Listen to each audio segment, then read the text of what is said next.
Nous allons en réalité débuter cette table ronde par la diffusion d'un message vidéo qui a été enregistré hier par notre député européen, M. Younous Omarjee.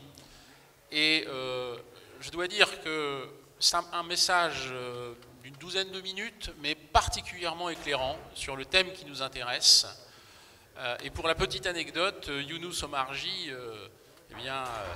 le 21 mars dernier, à Strasbourg, a été élu meilleur député européen parmi 18 députés européens sur les 750 que compte le Parlement.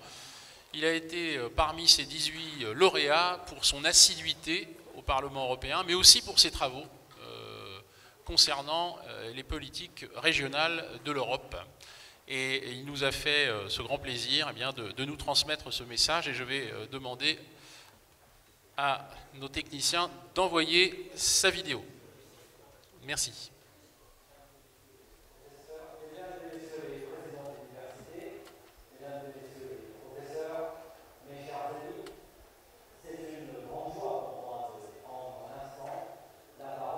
Conférence des présidents d'université qui se tient pour la première fois à l'île de la Réunion, mais aussi, vous comprendrez, une déception certaine de ne pouvoir être parmi vous, mais je me trouve au Parlement européen pour la plénière qui se tient à Strasbourg.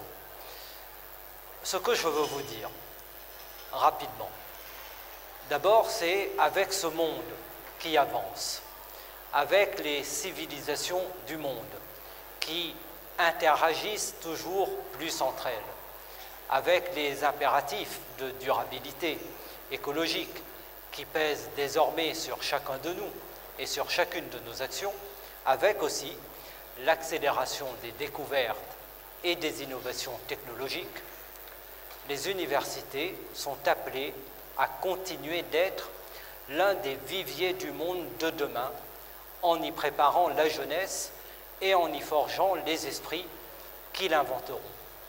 Depuis plus de 30 ans, vous le savez, les programmes européens pour la recherche et l'éducation, notamment le programme Erasmus, ont été les moteurs de ce que l'on appelle aujourd'hui, et qui fait l'objet de votre journée, l'internationalisation de l'enseignement supérieur.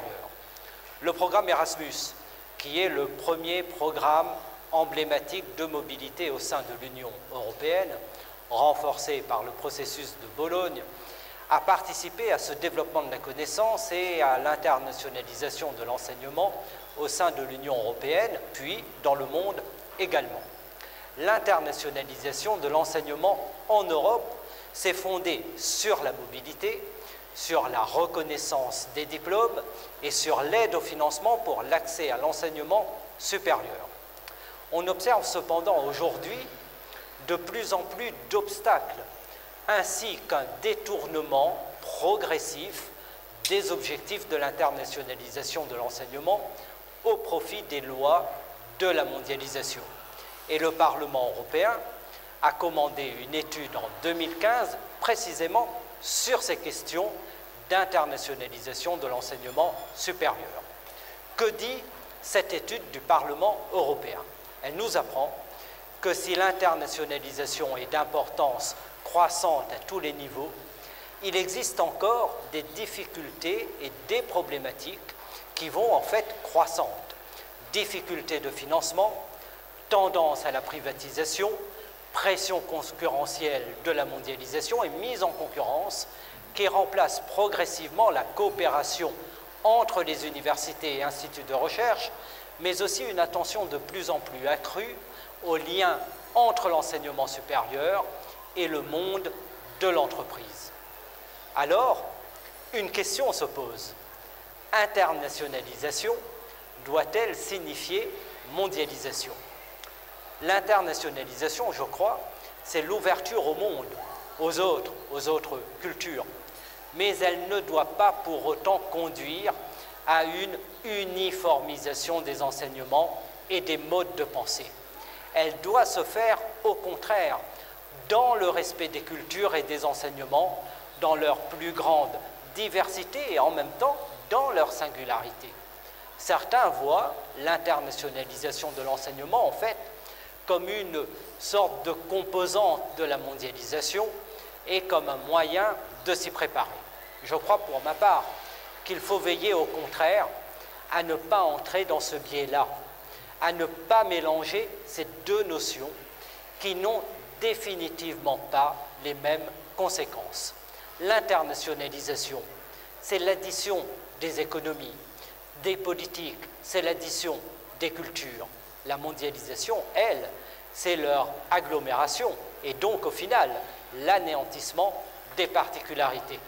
L'internationalisation de l'enseignement doit donc être cette capacité à s'enrichir toujours plus des cultures voisines et celles de l'autre bout du monde au profit d'une connaissance commune qui soit complémentaire et inclusive. Elle doit être source de richesse culturelle, académique, et pour cela, il est essentiel d'y intégrer la diversité culturelle. Elle doit aussi être source de mobilité, mais elle doit concerner tous les étudiants, et pas seulement les étudiants qui sont déjà mobiles. Cette étude de 2015 du Parlement européen conclut en fait à juste titre que l'internationalisation doit devenir plus inclusive et moins élitiste en ne se focalisant pas essentiellement sur la mobilité, mais davantage sur les programmes et les résultats des apprentissages. L'internationalisation ne doit pas être une fin en soi, mais un moyen d'améliorer la qualité de l'enseignement.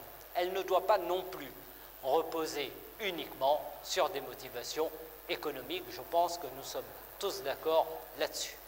Il est donc essentiel que tous les acteurs de l'internationalisation de l'enseignement veillent à ce que internationalisation ne devienne pas mondialisation.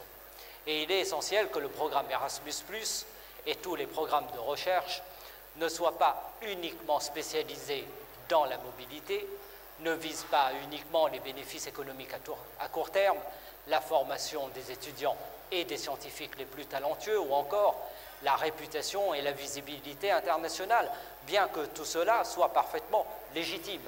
L'objectif premier doit être et doit rester celui de l'amélioration de la qualité de l'enseignement et de la recherche pour tous. L'enseignement est et doit rester un bien public. Il faut aussi travailler à des coopérations étroites dans l'enseignement et la recherche avec l'ensemble des pays du monde, et en particulier les pays émergents et les pays en développement qui deviennent des acteurs solides dans le monde, dans le domaine de l'enseignement supérieur et de la recherche, et garantir que l'ensemble des particularités et des diversités culturelles soient préservées dans ce processus d'internationalisation. Alors, me direz-vous, quel rôle pour nos îles ultramarines dans tout cela? Dans le domaine de l'enseignement et de la recherche, l'Union européenne, vous le savez, s'est construite, comme elle le fait trop souvent, en oubliant qu'elle n'est pas le seul modèle possible, en donnant toujours la priorité à la construction de clusters qui font de la compétitivité le maître mot, et en oubliant trop vite qu'elle pouvait apprendre des autres, y compris des universités et des territoires plus petits, mais qui, par leur géographie justement, leur environnement, leur histoire, leur culture, concentrent tant de défis planétaires pour demain. Et c'est bien ce rôle essentiel que sont capables de jouer les Outre-mer dans l'enseignement et la recherche, et c'est cela que je rappelle depuis de nombreuses années au Parlement européen et auprès de la Commission européenne. Et j'ai cette conviction qui est vraiment ancrée en moi, que nos îles ont un rôle fondamental à jouer et que d'une certaine manière, comme disait Aimé Césaire, l'heure des îles a sonné. Le monde est une île et les solutions pour le monde peuvent venir des îles. Dans mon rapport sur l'article 349 du traité de fonctionnement de l'Union européenne, que les Réunionnais connaissent bien, adopté en juillet 2017 à une large majorité ici au Parlement européen, j'ai insisté sur le fait que l'article 349 pourrait être interprété de manière plus novatrice, plus dynamique et positive pour créer des programmes ad hoc et de nouvelles politiques spécifiques prenant appui sur les régions ultrapériphériques, notamment dans les domaines tels que l'éducation et la recherche.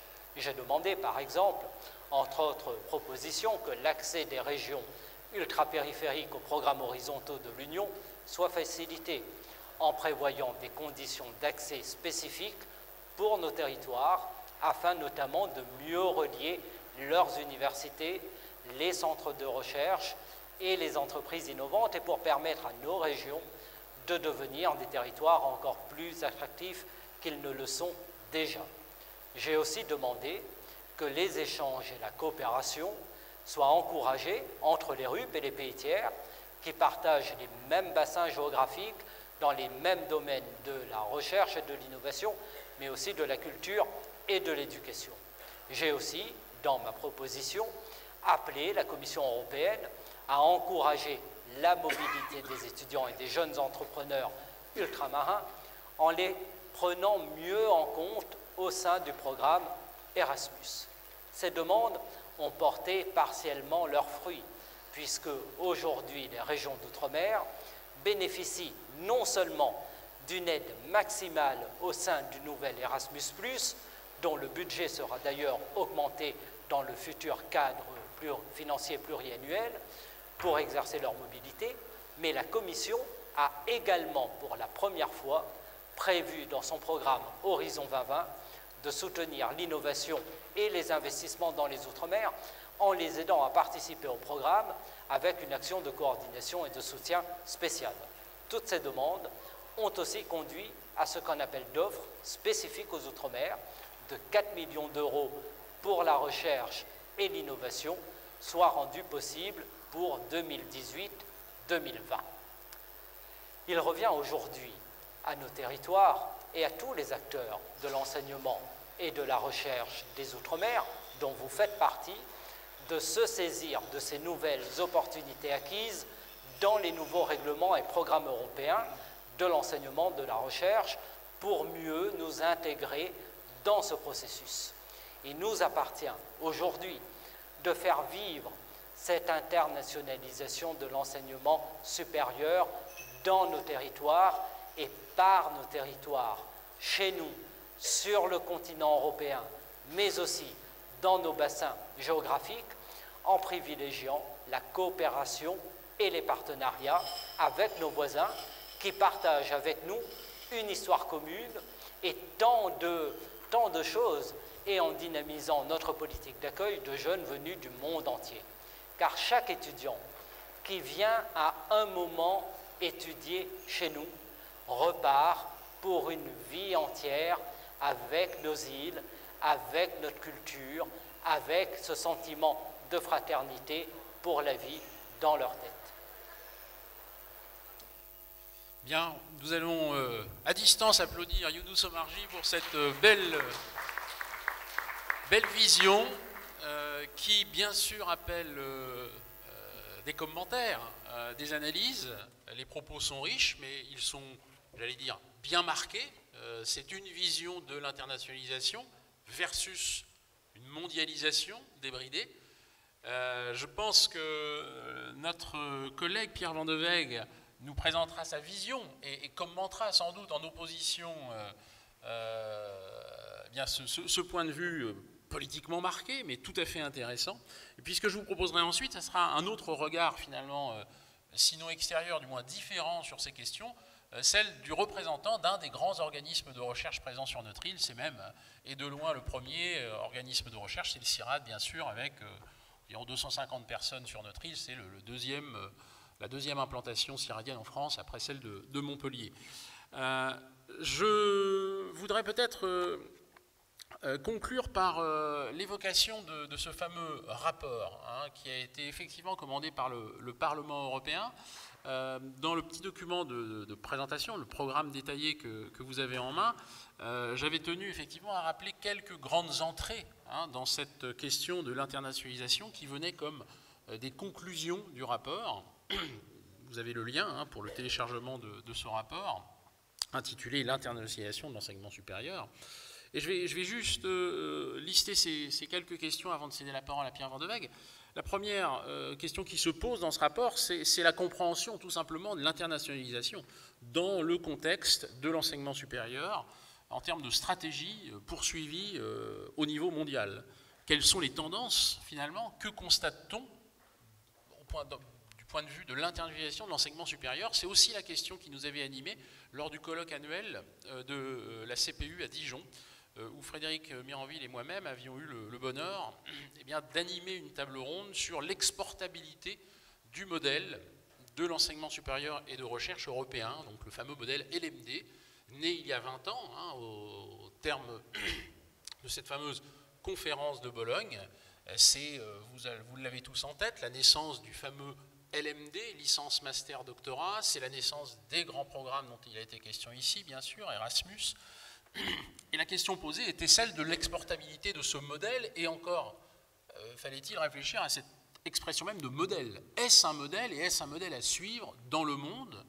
Pourquoi l'étudiant américain, suédois ou taïwanais viendrait un jour, attiré par ce modèle LMD, étudié dans nos universités européennes, et localement, évidemment, dans nos universités ultramarines européennes? Ça, c'est une question, effectivement, qui se pose.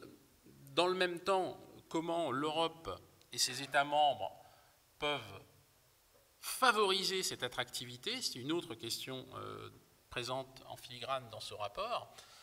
Il était question aussi des conflits potentiels entre internationalisation et puis d'autres priorités qui sont celles de nos établissements. Bien sûr, toutes les universités ont des vice-présidents en relations internationales, elles ont toutes des budgets, mais dans le même temps, elles ont toutes les mêmes obligations d'accueil, d'effectifs importants, d'organisation de la prochaine rentrée Parcoursup, etc. Il faut, à un moment donné, arbitrer, choisir, c'est exclure. Comment peut-on relever ce défi-là de la priorisation de l'internationalisation dans un contexte budgétaire qui n'est pas toujours simple? Notre ministère de tutelle nous renvoyant effectivement à cette fameuse loi d'autonomie dont il était question ce matin. Le problème, c'est que nos moyens ne sont pas infinis. Nous apprenions lors de la conférence de Dijon, par la voix même de notre ministre de tutelle, Madame Vidal, que la prochaine génération de contrats quinquennaux d'établissement associerait les collectivités, qui pour la première fois seront autour de la table. C'est une nouveauté et non des moindres, tout comme les métropoles pour les grandes universités incluses dans des zones métropolitaines.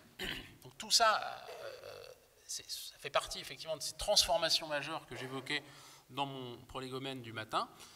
Nous assistons à ces transformations. Comment nos établissements autonomes peuvent faire face à tous ces défis en même temps? La question reste ouverte. Sans plus tarder, je vais demander très simplement à Monsieur Pierre Van de Weg d'intervenir pour nous donner sa vision sur ces quelques questions. Vous pouvez rester tranquillement assis si vous le souhaitez. Voilà, je vais rester ici, c'est bien préférable. Évidemment, le thème est très centré sur les programmes européens.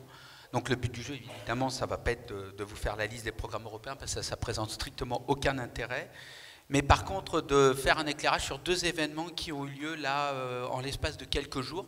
D'une part, il y a les assises des Outre-mer qui se sont tenues avec la publication d'un recueil qui fait le bilan, qui s'appelle le Livre bleu Outre-mer. Donc pour ceux qui sont ici présents, qui n'ont pas eu encore le loisir de le lire, je vous incite fortement à le lire parce que justement, il est question aussi des universités, donc de l'enseignement supérieur en général, dans les territoires d'outre-mer. Et c'est extrêmement intéressant parce que ça fait sens par rapport aux discussions qu'on doit avoir là depuis qu'on a entamé ce matin et jusqu'à demain.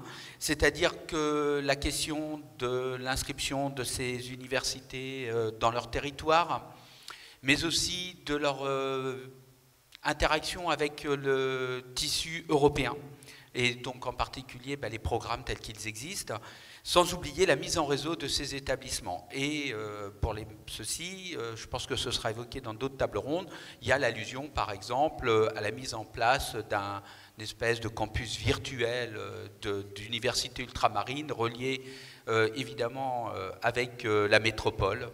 Il y a ces éléments-là, donc c'est extrêmement intéressant de pouvoir faire le lien. Donc il y a ce lien avec l'Union européenne qui est évoqué dans ce rapport, et le deuxième événement, c'est celui qui a eu lieu hier, qui était le comité Erasmus qui s'est réuni et qui a validé le programme pilote qui s'appelle Université européenne, qui est un programme qui s'annonce pendant les 2 prochaines, enfin qui va être sur 2 appels à projets à venir, qui va concerner disons, la reconnaissance d'universités à travers les territoires de la communauté européenne, à se mettre en réseau, donc sous forme d'alliance. On va parler plutôt d'alliance et de proposer des programmes qui vont vers la diplomation, la mobilité, mais qu'elle ne soit pas uniquement physique, mais aussi virtuelle, et puis la coopération scientifique. Et ces universités européennes, telles qu'elles s'annoncent, c'est le résultat aussi du discours du président de la République le 26 septembre à la Sorbonne, donc septembre 2017, je tiens à le rappeler, et qui fait lien finalement sur l'objet politique de ce que doit être l'Europe, c'est-à-dire la fameuse construction européenne qui est la politique des petits pas, qui est de dire petite brique par petite brique, à un moment donné, on va consolider tellement les liens entre les uns et les autres que l'on va parvenir finalement à faire que l'espace européen est un espace naturel. Et le premier programme dont on parle quand on parle d'Europe dans le grand public et qui marque vraiment les esprits, c'est le programme Erasmus. Et donc ces universités européennes, je vais y passer un petit peu de temps parce que je pense que c'est extrêmement éclairant pour aussi ce que l'on peut faire dans le cadre des universités ultramarines, parce qu'on peut se dire finalement c'est un programme qui va être dédié aux universités continentales et puis les ultramarins finalement ils n'ont pas le voix au chapitre. Moi j'aurais tendance à penser que c'est une chance justement que les universités ultramarines puissent aller s'inscrire dans ce programme d'université européenne. Est évoqué ce matin justement la constitution de réseaux des universités ultramarines françaises de manière à ce qu'elles puissent échanger sur leurs pratiques, aborder un certain nombre de problèmes en commun et peut-être aussi d'être force de proposition du fait de leur spécificité de formation, les publics qu'elles touchent, mais aussi les spécificités scientifiques qu'elles peuvent amener, qui ne sont pas forcément tout à fait les mêmes qu'on peut retrouver sur le continent et en tout cas en métropole. Mais finalement, de constituer des réseaux d'universités ultramarines européennes, c'est tout à fait concevable.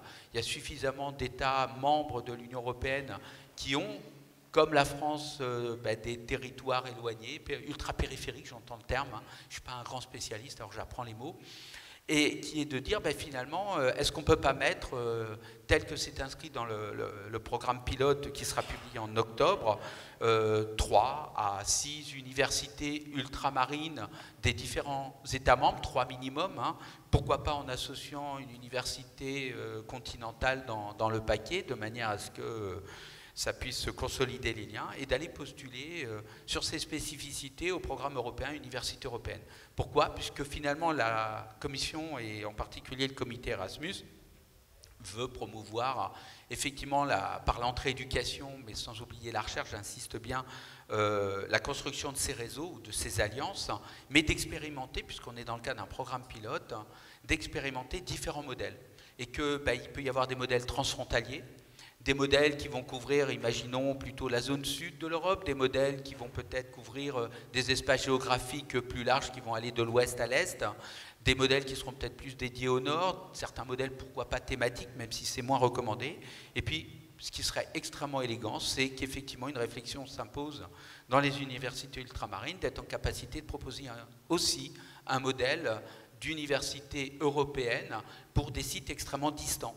Il faut savoir que ce qui est prévu dans ce programme cadre, et je peux d'autant plus en parler que la conférence des présidents d'université pour laquelle j'ai travaillé, a été force de proposition via un papier, une prise de position qui est publiée sur le site de la CPU et qui a amené finalement au contenu de ce que sera l'appel à projet qui sera publié en octobre prochain. C'est de se dire que finalement, les universités européennes, ce sont des espaces de mobilité, mobilité pour les étudiants, mobilité pour les enseignants, des créations de curricula, de manière à ce qu'on puisse avoir des diplômes, même si on ne pourra pas avoir un diplôme unique à travers ces universités, puisque la compétence de la diplomation reste aux États et non pas à l'Europe. Mais en tout cas, on peut trouver des outils tels que les suppléments au diplôme pour y parvenir.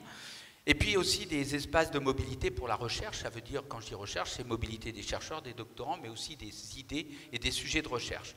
Et donc, finalement, il y a des thèmes, des objets qui peuvent faire écho dans les universités ultramarines européennes. On peut imaginer que les mobilités ne soient pas que physiques, et d'autant plus que l'Europe fait la promotion de ce qu'on appelle les mobilités virtuelles. Alors c'est vrai que c'est un peu gênant, parce que quand on parle de mobilité, ce matin c'était très bien abordé, et le député en parlait là il y a quelques minutes, de parler d'interculturalité, de mélanger les populations, de garder un souvenir un petit peu marqué, mais finalement, si on veut être inclusif, on ne peut pas mettre de la mobilité à tout le monde, puisque ça coûte, c'est compliqué à mettre en œuvre, et quand on est par exemple ici à l'île de la Réunion, la moindre mobilité nécessite de prendre l'avion et de faire quelques heures de vol, ce qui complexifie aussi les rapports.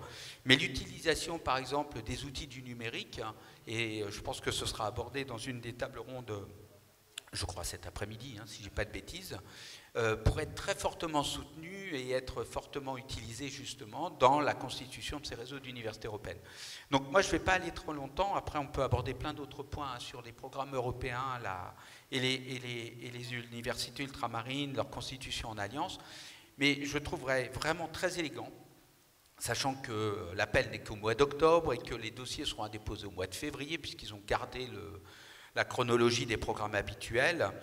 Ce serait très élégant qu'effectivement 5, 6 universités ultramarines à travers l'Europe, des États membres, s'associent et proposent un programme qui permette d'aborder effectivement la formation en commun, des problématiques de mobilité, des problématiques de gouvernance aussi, parce que c'est un point d'entrée important, et d'imaginer que pas à pas, on consolide finalement ces expériences de ces espaces particuliers de coopération, avec, j'espère, aussi des volets de recherche qui sont liés aux problématiques. Je pense entre autres au changement climatique, qui est un point extrêmement fort pour les universités ultramarines. Donc voilà, je vais passer la main à nouveau et je vous remercie. Merci beaucoup, chers collègues. Cette vision, effectivement, est tout à fait pertinente. Vous disiez proposition qui serait sans doute élégante pour l'appel projet à venir. Moi, je dirais qu'elle serait en plus efficiente, qu'elle est presque indispensable dans le contexte que nous décrivons depuis ce matin, du livre bleu notamment, ça a été rappelé. Effectivement, cette Europe se construit sous nos yeux, mais en remontant loin, l'Europe s'est construite sur la culture, évidemment Erasme, le grand dessein d'Henri IV, et puis en remontant encore plus loin, il y a cette construction culturelle profonde. Puis à un moment donné, l'Europe est sortie de ses frontières dites naturelles, celles du général de Gaulle de l'Atlantique à l'Oural.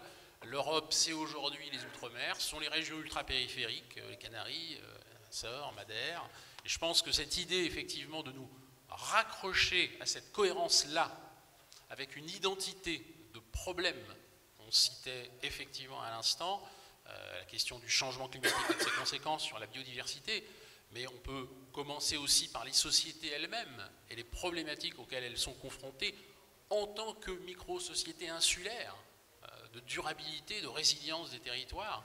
Tout ça, c'est une communauté de destin qui déborde en quelque sorte les frontières, qui sont aussi des problématiques européennes dans ces ultra-périphéries.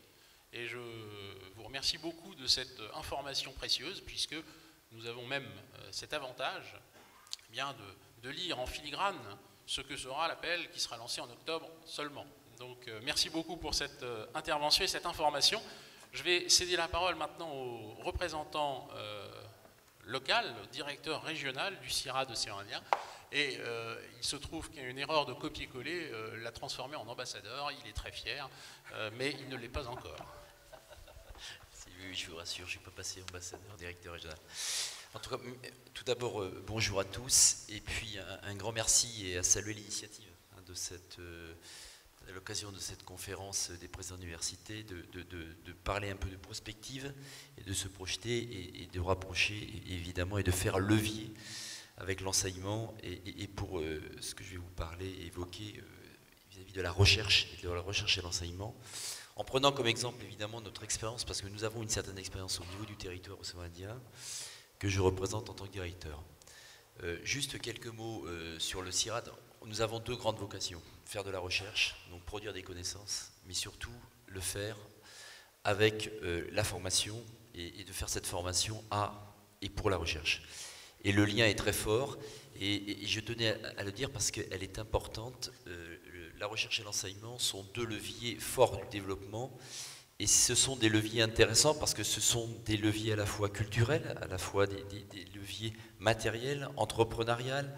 Ce sont des leviers sur lesquels il y a souvent une cause qui est commune. Et ça, c'est important parce que ça nous permet rapidement de pouvoir travailler. Souvent, on parle de recherche et ce qui fonctionne bien en matière de coopération, la recherche n'est jamais un trop grand problème. Au contraire, c'est plutôt un levier qui nous pousse effectivement à travailler ensemble. Le CIRAD, en fait, comme tu l'as dit justement Gilles, donc, le CIRAD à La Réunion a en fait comme vocation non seulement de faire de la recherche, mais de l'enseignement et de la formation, mais aussi d'aider les entreprises à construire des projets et surtout aider les étudiants aussi à trouver des métiers et des futurs métiers et de surtout correspondre aux enjeux du territoire. Et là, il y a une vraie relation. Nous avons développé depuis un certain nombre d'années, donc le CIRAD, sa génétique, c'est le partenariat. On ne travaille jamais tout seul, on travaille toujours avec. Et dans le partenariat, évidemment, l'enseignement est important, puisque nous accueillons, alors juste pour donner un exemple, chaque année, nous avons le plaisir d'accueillir, rien que dans le dispositif Réunion, une quarantaine de thèses, dont une dizaine de bourses CIFRE, et notre volonté très clairement au niveau Réunion et Océan Indien, c'est effectivement de pouvoir faciliter donc, aux entreprises donc, et d'ouvrir nos dispositifs de recherche et qu'on colle réellement un petit peu plus à la réalité. On a développé récemment en matière de coopération régionale donc, un certain nombre de réseaux. Pourquoi? Parce qu'il y a une histoire, c'était très bien par les intervenants de ce matin, ça a été très bien dit, une histoire entre les îles, entre l'Afrique, entre l'Inde, et elle est très importante. Et nous avons donc une histoire qui est vraiment en commun.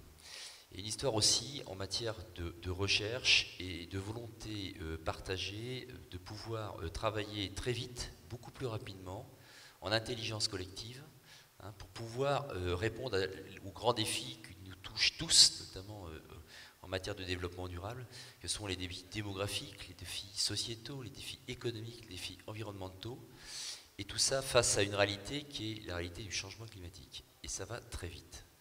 Et que si de toute façon nous ne répondons pas ensemble à ces problématiques, nous n'y arriverons pas. Nous avons cette chance de nous connaître depuis une cinquantaine d'années et nous avons créé ensemble, avec l'ensemble des îles de l'océan Indien, avec certains partenaires africains et indiens, des réseaux de coopération assez fonctionnels dans des domaines assez majeurs que sont la santé animale, la santé humaine, l'agroalimentaire, parce qu'effectivement derrière l'importance de la sécurité alimentaire est important, dans le domaine de l'adaptation au changement climatique, à savoir comment aujourd'hui on va essayer de s'affranchir pour essayer de nourrir tout le monde et avec de la qualité. Et puis des réseaux aussi d'ordre plus général d'enseignement, de formation. Et je suis d'ailleurs surpris qu'on n'en ait pas parlé. Il y a en 2016, l'ensemble des universités de l'océan Indien ont signé ensemble un accord sous l'égide de la Commission de l'océan Indien et qui vise effectivement à faciliter l'enseignement à distance, parce qu'effectivement le numérique est le plus facile pour pouvoir nous rapprocher. Et donc dans le cadre de la Commission de l'océan, une sorte de mémorandum a été signé entre les universités, qui reste aujourd'hui à l'état de mémorandum, mais qu'il nous faut aujourd'hui traduire de façon très concrète. J'en reviens notamment sur les réseaux de recherche. Les réseaux de recherche qui ont été montés aujourd'hui depuis une vingtaine d'années maintenant, hein, quand on parle de santé animale, etc., ça embarque plus d'une centaine d'organismes, que ce sont l'Université de Maurice, l'Université de Madagascar, l'Université des Comores, nos collègues des Seychelles, mais aussi évidemment des chercheurs, des organismes de développement, et ensemble, nous essayons de répondre à des questions très concrètes, à la fois en termes de coopération par la formation, et c'est très important, et donc nous accueillons donc, régulièrement donc, au sein de nos structures, donc, notamment au niveau du structure du CIRAD. Tout à l'heure, on a parlé de la fameuse plateforme de pôle de protection des plantes, qui est en fait un pôle qui a pour vocation à accueillir évidemment l'ensemble de nos collègues de l'océan Indien pour essayer de construire des programmes de recherche et répondre beaucoup plus vite aux défis qui nous sont imposés. mais surtout en matière de coopération, de pouvoir correspondre à la commande publique. Et comment aujourd'hui les pouvoirs publics et les décideurs politiques, qui aujourd'hui sont confrontés à des choses qui vont beaucoup plus rapidement que prévu, comment le monde de la recherche, le monde de l'enseignement supérieur, nous pouvons encore mieux répondre et pouvoir scénariser, modéliser pour aider à la décision et pour pouvoir mieux correspondre à la demande. Et par rapport à ça, en fait, on a je vais te donner un simple exemple, c'est notre capacité à pouvoir réagir ensemble à des problèmes majeurs qui sont par exemple l'introduction de maladies, notamment du côté de Maurice, nous avons fait un travail commun qui était remarquable, donc avec l'université, avec les vétérinaires de La Réunion, avec les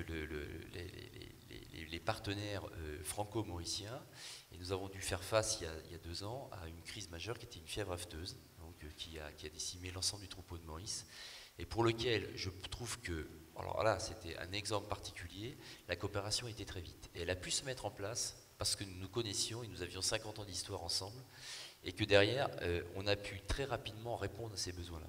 C'est un exemple très concret d'une coopération qui a fonctionné. Au jour d'aujourd'hui, on est en passe, dans 1 ou 2 ans, de pouvoir redonner le statut d'être indemne vis-à-vis de ces maladies à Maurice, et ça je trouve ça assez remarquable. Vis-à-vis de l'enseignement et vis-à-vis de comment aujourd'hui on peut mieux travailler ensemble en matière de recherche et d'enseignement. 2 choses.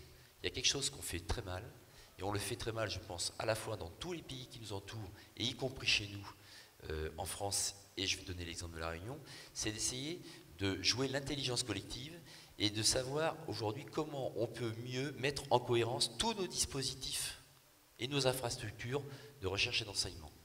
Nous sommes dotés à La Réunion d'une université qui est remarquable. On a un dispositif de recherche, l'IRD, l'IFREMER, nous-mêmes CIRAD, puisqu'on est la plus grande plateforme, rien qu'au CIRAD, moi j'ai 48 hectares, j'ai quasi 2 hectares de laboratoire qui sont totalement ouverts. Donc on a 300 personnes à l'année, on a plus d'une centaine d'étudiants régulièrement. Nous sommes évidemment main dans la main, je tiens à le préciser, main dans la main avec l'université, puisque nous partageons 2 grandes unités de mix de recherche.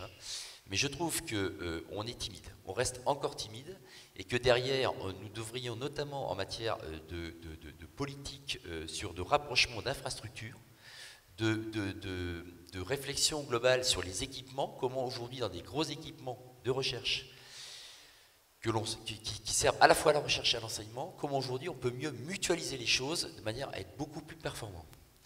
On doit le faire sur le territoire, mais on doit aussi le faire en matière de coopération régionale. Et c'est pour ça que je pense qu'avec les grandes universités, que ce soit par exemple à Maurice, que ce soit à Madagascar, sur la Grande Île, etc., où il y a des potentiels aujourd'hui de laboratoire, il y a des potentiels d'accueil, etc., aujourd'hui, il faut qu'on se pose la question, comment, on parlait de mobilité, mais je crois qu'il n'y a pas que ça, je crois que c'est la capacité d'accueil. Comment aujourd'hui, nous pouvons en commun, en matière de recherche et en matière d'enseignement, travailler encore mieux ensemble pour que les capacités d'accueil, les mobilités entre étudiants, les programmes de formation que nous proposons à la fois par la recherche ou tout simplement par l'enseignement, correspondent-elles mieux effectivement aux défis du territoire? Quelle est la sortie ensuite de ces étudiants vis-à-vis du monde du travail? Et comment on fait de cette valeur, de cet effet, un effet levier pour le développement et surtout un exemple qui accompagnerait notamment les stratégies européennes et les stratégies nationales en matière de développement. Et je trouve que le territoire océan Indien, le territoire, notre territoire, aujourd'hui est assez moteur et peut encore faire mieux dans ce domaine-là. Et je pense qu'on a des choses à montrer parce qu'on sait faire des choses, on est timide, mais on doit aller encore un peu plus loin.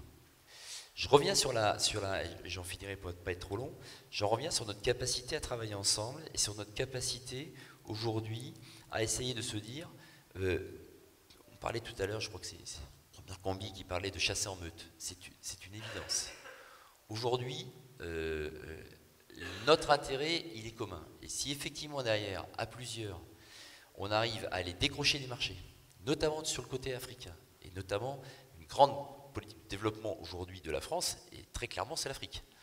Très clairement. Donc aujourd'hui, comment Madagascar, la Réunion, Maurice, les Seychelles, les Comores, dans une dynamique globale, comment aujourd'hui on peut répondre à ces grands appels d'offres? Je pense que nous avons des atouts, nous avons des savoir-faire, nous avons des infrastructures, elles sont très importantes, notamment du côté de Maurice à Madagascar et à la Réunion. Comment aujourd'hui on mutualise et comment on travaille dans des programmes de coopération, comment on fait de l'intelligence collective, notamment en matière d'ingénierie de projet, et ça c'est hyper important, de manière à pouvoir en commun répondre à des appels d'offres.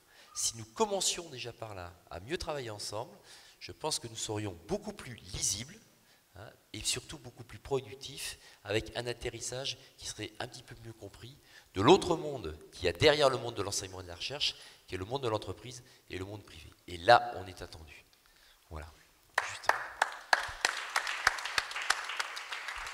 Merci beaucoup Eric pour ces propos sur l'internationalisation de la recherche. Tu as cité effectivement de beaux exemples que nos amis du jour n'ont pas forcément en tête, mais cette surveillance épidémiologique animale en continu, elle est extrêmement importante.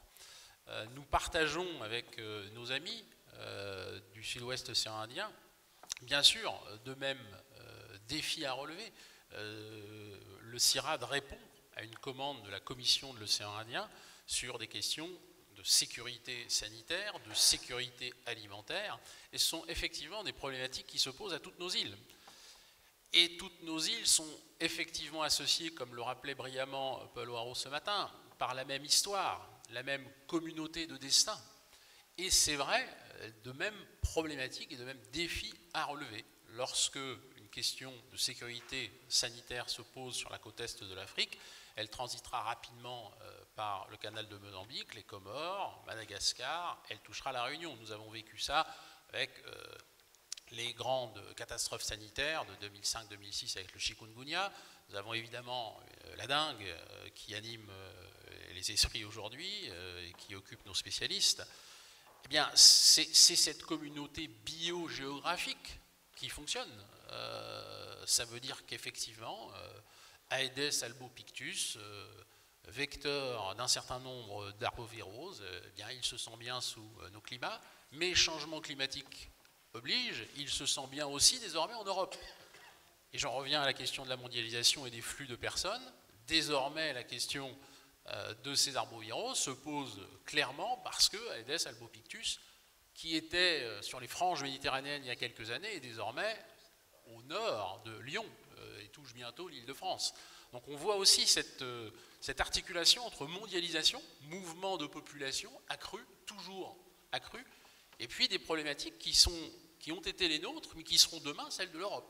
Je prends cet exemple, mais il y en a d'autres.